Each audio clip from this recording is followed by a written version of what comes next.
you say you care about the students, but half of you are not sure what gender is, especially transgender. I know the lawyer said transsexual earlier. That's not the correct term. It's transgender. I'm a transgender woman. My pronouns are she, her, and I will only accept those pronouns. I will not be addressed any other way. Ah, the all too familiar pronoun lecture. Because you know, the biggest issue facing our schools isn't failing test scores or lack of resources. It's making sure everyone knows exactly what to call someone based on their identity of the day. It's not about respect anymore. It's about forcing everyone to conform to this new reality. And if you don't play along, you're the problem. What's next? Will students be penalized for accidentally using the wrong pronoun? It's like we've completely abandoned common sense. And in the workspace, I'm protected by that. Our students should be too, especially when they're not over 18, don't have a voice. So I'm just imploring you to go beyond what, just really consider, what is this fight really about? Why is it such entrenched? I know we hear a lot about religious liberty, and quite honestly, I grew up in Christian education all through college. I don't remember any of my doctrinal classes mentioning only male and female, and that's the way it should be. If you feel it is, awesome, good. You get to believe that. You don't get to impose those beliefs on anybody else.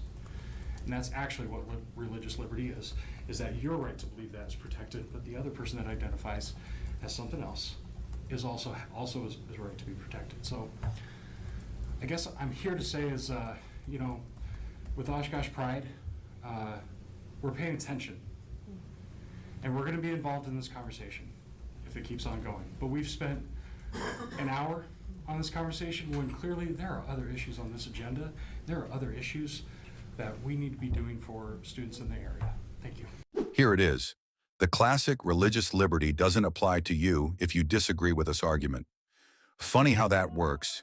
You can believe whatever you want, unless, of course, your beliefs clash with the woke agenda. Then suddenly you're imposing your views. It's all about double standards. Your religious values, those don't matter anymore. What matters is making sure every single person is forced to accept and embrace this new gender ideology. And if you don't, well, you're the problem. Yeah, I think it's absolutely ridiculous that you guys are even considering letting bathrooms and locker rooms being co-ed. I don't care how they identify or whatever kind of delusion people live in, whatever kind of mental disease that they have.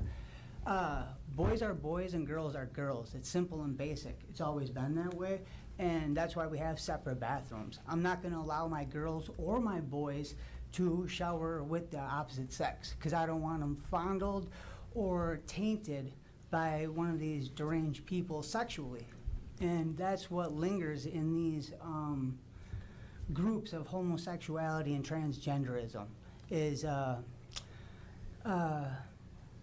sexually explicit ideology. Finally, someone with common sense. Boys and girls have always had separate spaces for a reason, safety and privacy. But now we're supposed to throw that out the window because a tiny group of people demand it? What about the other students who feel uncomfortable or unsafe? Do their feelings not matter anymore? It's clear as day, this isn't about equality. It's about pushing an agenda that completely ignores biological reality. Parents like this guy are right to be concerned. He's looking out for his kids' safety while the school board panders to a dangerous ideology. My daughter goes to Franklin. She brought home books about how it's okay that two parents are gay in a household and it's okay for boys to be girls and girls to be boys. What kind of delusion are you guys living in? Are people really retarded? We're still having these talks? Like, what is going on here? Like, We don't use that word. no, it's a word. I can use that if I want. Yes, I can. And yeah, I can't believe people are so open-minded. Their brains have literally fell out. Does nobody know why we had opposite sport teams and opposite bathrooms for boys and girls? To protect both sexes from one another. If they want to play some delusional game and we have to allow it, then they should have their own bathroom and their own support, their own sports. It's as simple as that. You know, they shouldn't be allowed to women to come and shower in the boys' locker room. I don't want one of these succubuses coming in there spoiling my young gentlemen. Okay. You know? Okay, we crossed Hey, the what? line. It's a word, I can use it if I want, yeah. No. Yeah, I can. Not Yeah. here. Sorry. Yeah. Nope. Okay, or what? Yeah. So, yeah, either way, I think you guys all must have some type of mental disease, even considering this kind of thing. Sir? You know, I don't understand what's going on with you guys, that we're even considering this. You guys need to vote no, absolutely not, and come back to reality. Dude, you guys need to embrace God. You know, all this kind of talk, dude, from the name of the flag, dude, it is against Thank God. you, sir. Okay? Thank you. Yeah, okay, thank you. Exactly. We've gone from protecting kids to confusing them, filling their heads with nonsense. These books are normalizing ideas that go completely against reality. Boys are boys, girls are girls. And parents like this have every right to be outraged that schools are pushing this propaganda on their children. Separate bathrooms, separate sports, common sense solutions that worked for generations. But now we're supposed to pretend that none of this matters anymore, and anyone who speaks up gets labeled as hateful. It's not about hate, it's about protecting the innocence of children and standing up for what's right.